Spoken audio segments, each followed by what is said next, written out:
కల్పించిన ప్రాథమిక హక్కులలో భాగంగా ఈ దేశంలో పుట్టిన ప్రతి పౌరుడికి వైద్యం అందించాల్సిన బాధ్యత పాలక ప్రభుత్వాలపైన ఉంది. అందుకు అనుగుణంగా హాస్పిటల్ ఏర్పాటు చేయాలి. హాస్పిటల్లో పనిచేయడానికి వైద్యుల నియామకం కూడా చేపట్టాల్సినటువంటి అవసరం ఉంది. దానికి అనుబంధంగా మెడికల్ కాలేజీల నిర్మాణం జరగాల్సినటువంటి బాధ్యత ఇవాళ ఉంది. ఇవాళ వైద్యాన్ని ఒక క్రమ పద్ధతిలో నిర్వహించాల్సినటువంటి నియంత్రణ పాలక ప్రభుత్వాలపైన ఉంది. ఫార్మసీ కంపెనీలపైన, ఫార్మసీ మెడికల్ స్టోర్లపైన నియంత్రణ పాలక ప్రభుత్వాలపైన ఉంది. కానీ ఇవేవి కూడా పట్టించుకోకుండా ఒక కార్పొరేట్ హాస్పిటల్ ఏర్పాటు అంటే ఇవాళ కార్పొరేట్ హాస్పిటల్లో ఉన్నటువంటి మెడికల్ స్టోర్ వాళ్ళు 50% నుంచి 60% ఆ హాస్పిటల్ యాజమాన్యానికి కప్పం కట్టాలి.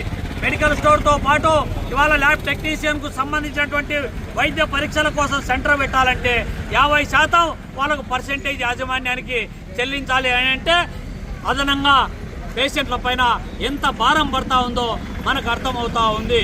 మరోవైపు మెడికల్ స్టోర్లలో ఎక్కడే కానీ ఫార్మసిస్టులు, సర్టిఫైడ్ ఫార్మసిస్టులు లేనటువంటి పరిస్థితి.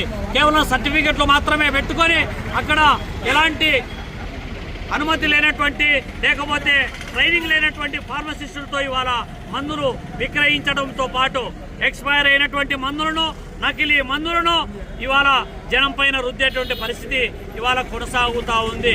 ప్రభుత్వం ఏమో చెబుతుంది ఆరోగ్యశ్రీ ఉంది, అందరికీ వైద్యం అందుబాటులోకి ఉంది అని చెప్పి చెబుతా ఉన్నప్పటికీ కడప లాంటి హాస్పిటల్లో హోలిస్టిక్ పోయినా, లేకపోతే హిమాలయకు పోయినా, లేకపోతే కార్పొరేట్ హాస్పిటల్లో ఆరోగ్యశ్రీ కలిగినటువంటి ఏ హాస్పిటల్కు పోయినా ఏదైనా ఆపరేషన్ చేయాలంటే ముందు 30,000 కడితేనే అదనంగా గవర్నమెంట్ నుంచి రావాల్సినటువంటి రీఫండ్ అమౌంట్ వాళ్ళు జమ చేసుకునేటువంటి పరిస్థితి కొనసాగుతున్నటువంటి నేపథ్యాన్ని మనం చూస్తూ ఉన్నాం. ఈ రాష్ట్రంలో ఉన్నటువంటి వైద్యశాలల పైన నియంత్రణ లేనటువంటి పరిస్థితి. మెడికల్ ఫార్మసీ కంపెనీల పైన, మెడికల్ స్టోర్ల పైన వైద్య ఆరోగ్య శాఖ కావచ్చు, లేకపోతే ఫార్మా సంబంధించినటువంటి ప్రభుత్వం సంబంధించినటువంటి నియంత్రణ మండలి కావచ్చు, డ్రగ్స్ కు సంబంధించినటువంటి నియంత్రణ మండలి కావచ్చు, ఏమాత్రం కూడా ఇవి పట్టించుకోకపోగా మామూలు బతుకులో జోగుతూ ఉండడం మూలంగా ఇవాళ ప్రజల ఆరోగ్యాన్ని పణంగా పెట్టి హాస్పిటల్ చుట్టూ తిరగాల్సినటువంటి పరిస్థితి నెలకొంటా ఉంది.